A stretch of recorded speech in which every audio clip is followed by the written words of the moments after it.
Hi, we're here for the next album songs ranking video, and it's a 2-for-1 special because we're doing our first video of ranking songs from mini albums. We're gonna call this the It's Almost Summer edition, and one of the groups that I'm going to be talking about today, some of their MVs, they have some very big earrings, so I chose my most wildest pair of earrings. I bought these at Hot Topic years ago, but they are pretty crazy, especially this one. That's like, wow, that's a lot to handle. So before summer edition, because summer starts towards the end of June.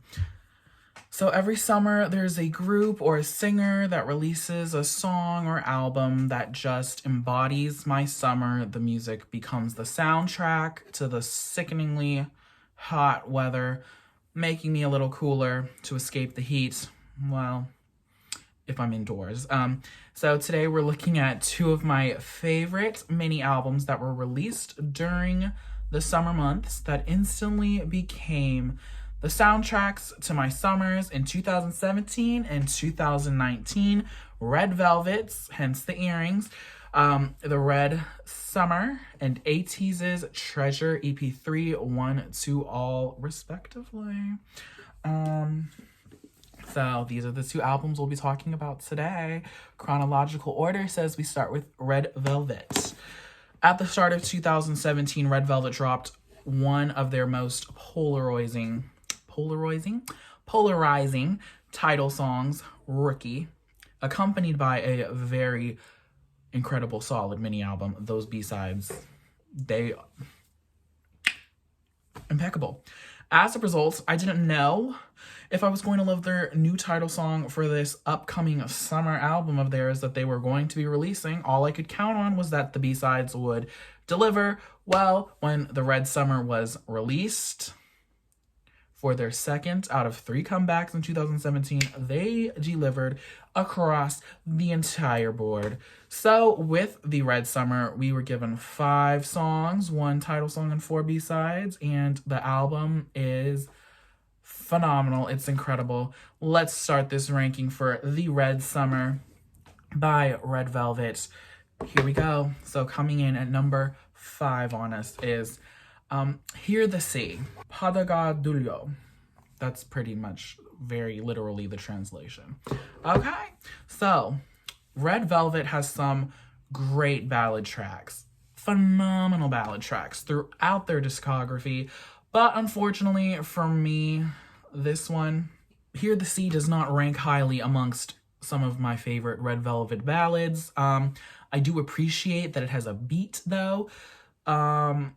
So it's not like super slow. It's kind of bordering on more of a mid-tempo type of feel than a ballad. To me, there just isn't enough that makes this song stick out in the grand scheme of things and on this album. The first 3 songs on this mini album are very high energy back to back, where we start to mellow out with Mojito and then we completely mellow out with Hear the Sea. There's some moments of this song that I do enjoy. I liked the string sections during the choruses quite a bit, and the lyric melody of the last line of the chorus, sort of a descending chromatic moment where like that type of feel. And Wendy's vocals at the end of the bridge were also one of the song's highest points for me, but the majority of the song is just a little too vanilla for me. It's pleasant to listen to, but it's not something I'm seeking out actively compared to the other songs on this album. So number 5, Hear the Sea, Padaga Dulyo. Sorry, Hear the Sea fans, but that is how we're doing it. And coming in at number 4 is Yorumbit, which is Summer Light, but they're calling it Mojito. Oh. This song gives me very much ending of a teen summer movie. Probably it's playing while there's a sunset in the background, setting into the credits, just rolling up the screen. That's the picture I got from the sound of this song. I love the rapped verses of the song. When they get the first and second verses, it's not sung, it's more of a rap style, and I enjoyed that. They sounded really nice to me. Especially Wendy's rapped line in the second verse, especially. I liked her tone. I liked her tone.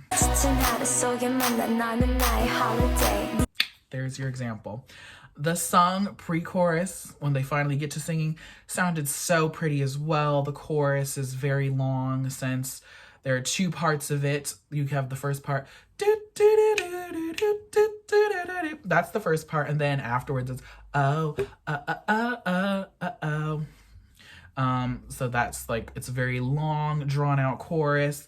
I really enjoy this song whenever it comes on. It's one of the songs that I do reach out to listen to sometimes when I want to listen to it.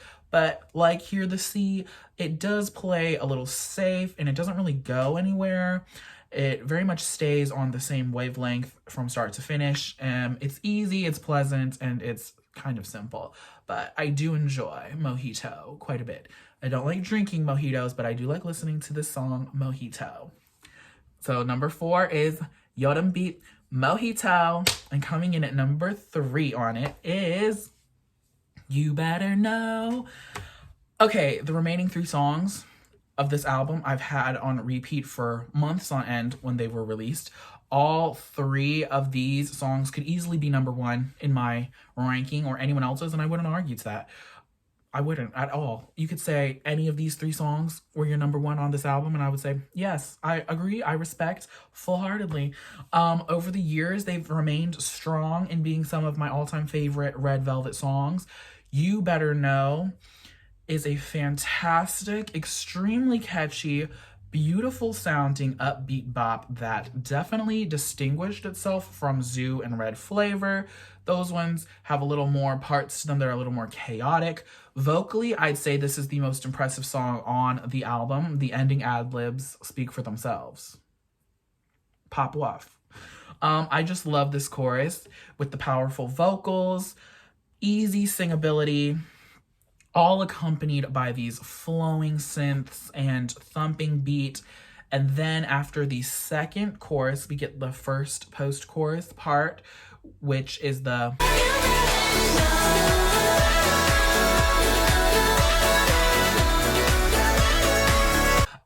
with the new synth instrumental, and it just captivates me. It's one of my favorite parts of the song. The bridge comes and then Wendy explodes into the climax of the chorus. It's just a great musical moment. The high notes give me goosebumps, and you don't want the chorus to end the song. So, and they didn't either, because they gave us the post-chorus one last time, making it the perfect icing on top of the cake to finish. Just such a phenomenal song. It's so fun. It's so catchy. Like, so are you ready or not? TikTok, TikTok. So catchy. It's so catchy. I love this song so much. So number 3 is You Better Know. And then coming in at song number 2 is Zoo. The sound effects that they incorporated in this song took me straight to the jungle. The intro is so busy with bird whistles, monkey noises, elephants, and there's even a tiger growl before the first verse really starts.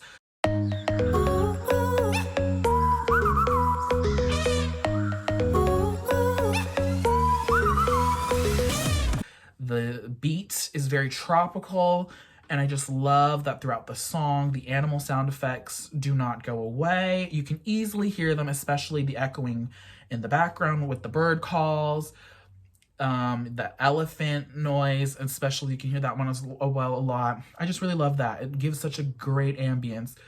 When the chorus hits, it's just a party, and then there's some like background vocal parts of like the Tarzan sound with like, ah, you know that. The song just screams summer, screams hotness, like heat, like hot weather. It feels like that's what it screams like to me. I really loved the second verse vocal parts of the song that occur after the rap part. Red Velvet, I feel like they frequently do this one-line singing switch off between the girls where it's like, here's Wendy with a line, Joy with a line, Irene, Solgi, okay, now we get Yeri with a line. I just love that part because you get to hear all their voices. And then when this song first came out, I don't really think I've heard anything quite like it before in K-pop. The title alone, when we first saw the track list, intrigued the hell out of me because who else was giving us a song called Zoe? Who else? Like, what were we supposed to expect with a song called Zoe? And then just listening to it for the first time and hearing all the animal sound effects just gave me this whole new experience that I loved. The song is chaotic in the best way, where there's so many sounds to listen to, but it's not like a mishmash of genres or crazy time switches in the tempo and crazy key changes. There's just so many different sounds incorporated into the instrumental that you can always pick out something new each time you listen to it. So number 2 for me is Zoo. And then coming in at number 1, I think this is the first time, excluding Day 6 because half of the album was a title song. I'm gonna give it to you honestly. But I think this is the first ranking video of mine where the title song is my number 1. Yes, number 1, baby, is Pagamat, Red Flavor. This song just holds such a special place in my heart. End of August 2017, I was off in Korea to do a semester abroad. I was nervous that my roommate for the semester would be someone I wouldn't like. Every single year in college at San Diego, I was assigned roommates at various on-campus housing, and all of them before Korea had been trash after trash after trash. If a bitch wasn't stealing something from me, it was one coming home drunk as laid out on the weekends and throwing up in the bedroom, not the bathroom, because there was a trash can. I was like, wow, I have to hear you retch all night? I don't think so. The whole study abroad time in Korea was just an amazing time, and the music that I listened to during those months holds a huge place in my heart. Because of this album and this song, I was able to get my roommate in Korea to get more into K-pop. He'd heard a few things here and there, but not like knew a lot. So he really liked Red Velvet when I showed him this, and he bought the album in Korea, which was crazy fun. So that's a win considering we were pretty much attached to the hip 90% of the time in Korea. And later in the year, I got to see Red Velvet perform this song live at the Dream concert in Pyeongchang, which was so good. This was a redemption story for me at the time. 2017, this is a side note tangent, I couldn't stand Rookie. So I was happy that I was so in love with Red Flavor. My feelings towards Rookie have changed now since seeing it live at the Dream concert. I like the song now. Now back to Red Flavor. Red Flavor was the saving grace title song prior to Peekaboo being released, because I was like, Rookie? Y'all girls went from Russian roulette to Rookie? How could you? That was really how I felt. This song, catchy chorus, fun instrumental, no weird pronunciation of the lyrics, no lookies. Favorite part of the song, though, is absolutely 100% the bridge. It's because of Wendy when she bursts through with those powerhouse vocals at the end.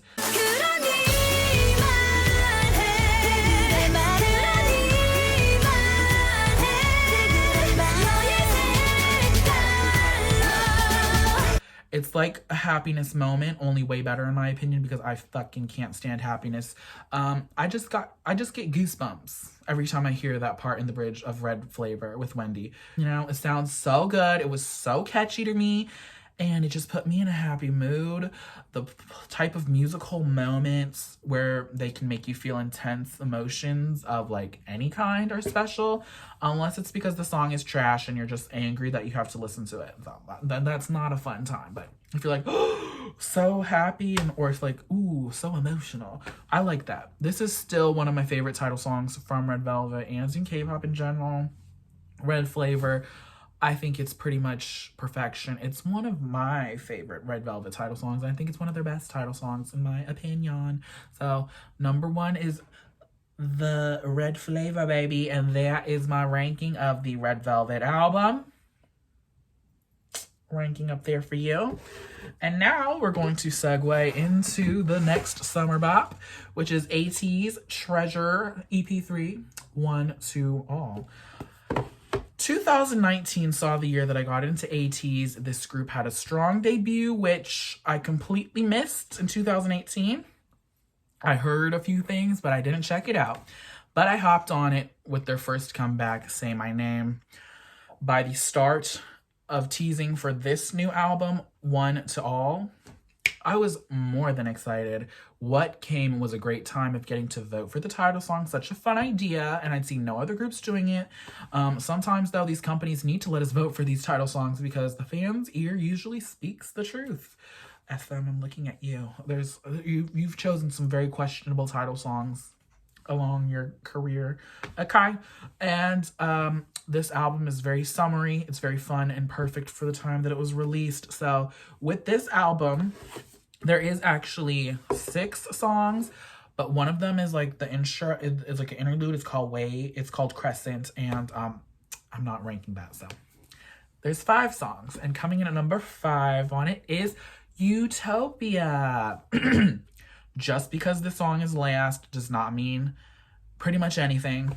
All 5 of these songs on this album are beyond flawless to me. I quite enjoy them quite a bit. There's just one. Utopia is just the one I listen to the least out of the bunch. I love the breathy vocals that are right at the start of the song, though. I especially like the chorus part with the woes. Jungho's vocals are stellar as always. The outro with the piano and the vocals is one of my favorite parts of the song. It's very beautiful. The song has sort of a signature Ateez sound when they do upbeat songs that aren't exactly rah-rah in your face, like Pirate King and Say My Name. This one falls more into the category of songs like Promise and From, in my opinion. Very good song, solid song. It's also one of their longest songs, song length-wise. It's like 4 minutes. Just a quick tidbit of information. So that's number 5 is Utopia.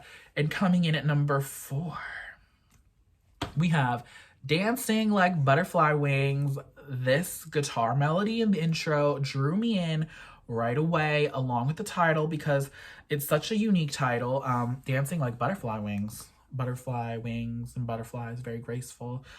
This song has the ambiance of songs that I'm usually drawn to, ones that are crafted to sound just a tiny bit emotional, equipped with catchy O's and woes in the chorus. This song literally threw everything at me that I love in songs, but this album threw other curveballs at me that I just found myself drawn to more. So favorite part of this song, though, is probably the pre-chorus, though I loved the vocals during the part before the instrumental started building up to the chorus. We don't wanna fall down. We don't wanna lose our mind. And we all know Jungho has an amazing voice and is one of the best main vocalists out of 4th generation K-pop. Like, that's all facts, all factual. This album and this song in particular helps me realize just really how incredible his voice truly is. The range Jungho has is mind-blowing. He goes low, he goes high. It's fantastic. It's incredible. So coming in at number 4, Dancing Like Butterfly Wings. And then coming in at number 3 is Hakuna Matata.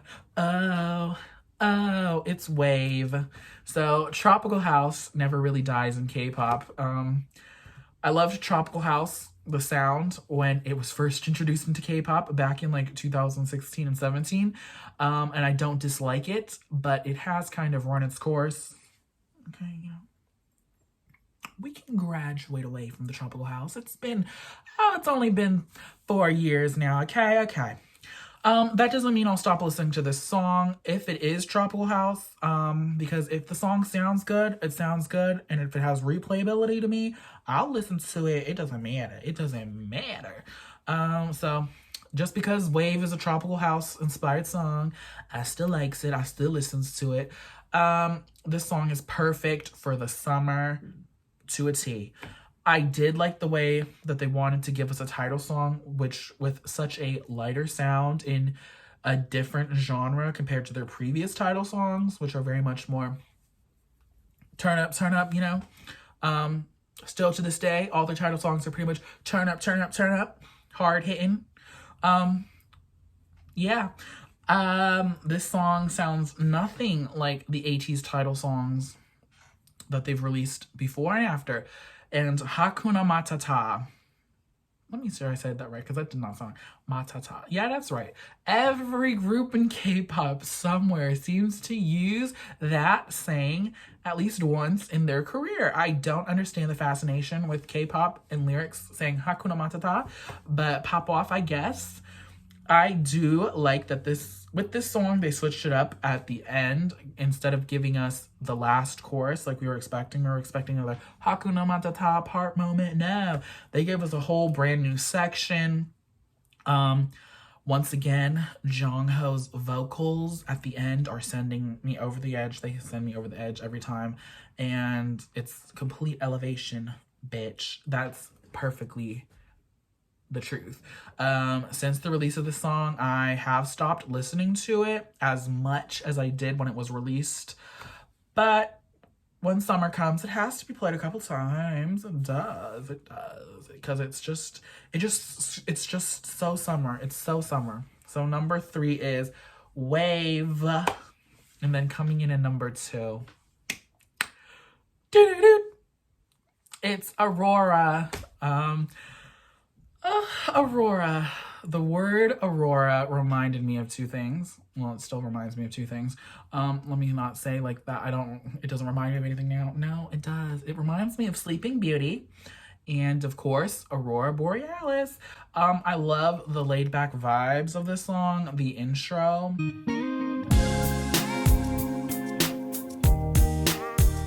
Very smooth, very soothing, very nice. And then from the first listen of this album, I knew this was going to be my favorite B-side. I was like, it is Aurora for me. I love the string parts in the pre-chorus. They just add intensity before the chorus with the beat drop. And this beat drop is kind of more low-key. It's not like boom with the bass, you know, it's kind of just like, here's the chorus, instrumental chorus. Ateez loves a good instrumental chorus though. They do. Falsetto lines in the chorus are very beautiful though. That part, very nice, love it. All the flows in this song, they sound so smooth, and the rap parts, I love the rap flows in this song as well. I just loved a lot of parts of the song. The ad-libs in the chorus as well, mainly done by Jongho, were very gorgeous. This is just a really pretty song, and I'm glad that they gave us a performance video for this so we could see just how crazy this choreo for a B-side was. Like the choreography for the B-side for Aurora, it was like, wow, they popped. So number 2 on us is Aurora Borealis. No, it's just called Aurora. Aurora coming in at number 1. Wow, 2 title songs taking number 1 spot in the video. Maybe that's the other theme too. Title songs was that bitch. I think they performed. I think they promoted Wave though, because I think Wave won the poll. But this was also title song number 2. It's Illusion.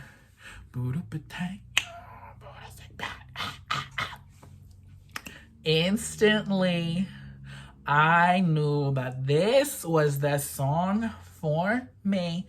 It's just such a fun time. I don't know how many times I've played this song from the piano chords, very bouncy piano chords, to the very bouncy beat, very playful beat. This is another perfect summer song, but the genre and feel could like make this a song for any time of the year. The brief halftime beat before the chorus with the electronic, I like the halftime beat. I love, slow it down a little bit before you speed it back up. And then in the chorus, there's these definitely computerized horn instruments. I liked those. It's very obvious those are not real horns, but it adds a little more bombasticness. I just love the whole vibe and sound of the chorus. So catchy, especially with Minky's deep ass voice hollering away at the chorus. Favorite part of the song though, oh my gosh, there's a lot of recurring themes in this video because my favorite part of Illusion is the bridge. bridge. This has to be one of my favorite bridges in all of K-pop. It's one of my favorites. It just captivates me every time the song gets to the bridge. It's not trying to be catchy with the melodies of the lyrics, but the way the lyrics are sung make it one of the catchiest parts of the song to me.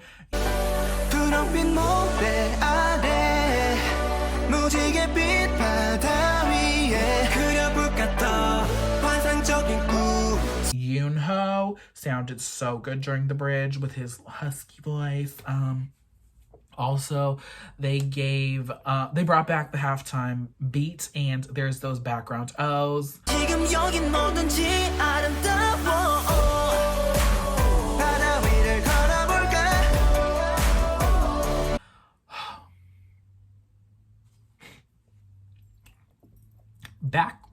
Every time there's a good oh or whoa, I just love those. And then Jongho gives that high note into the last chorus. It's not hugely drawn out like Wave, where it was like doo-doo, we just going it's not like that. It's more higher registered.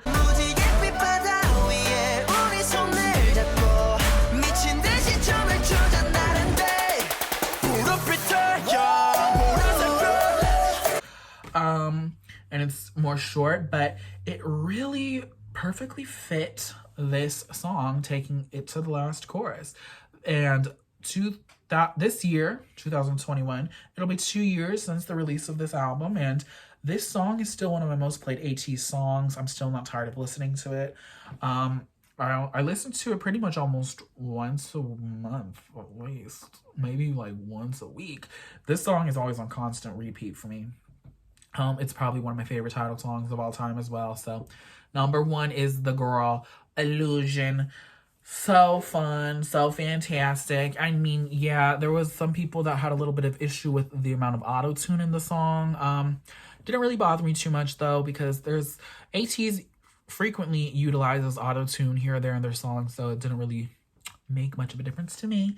So there's that. And that is the end of this video, where we knocked out the Red Summer and Ateez's One to All. Check the iCard for whatever recent videos I've uploaded, manga collection pretty much, and in the description box you can check out the playlist for the other ranking videos. I think this is our 5th video now. Very exciting. What are your thoughts? What are your favorite songs off of the Red Summer? What are your favorite songs off of One to All? If you have a suggestion for what you would like me to rank next, leave it in a comment. I'm always open to them. No one suggested anything this time, so I chose on my own free will. So that was exciting. Sure. Yeah. And thank you for watching this video, and I will see you on the next one. Bye. So are you ready or not?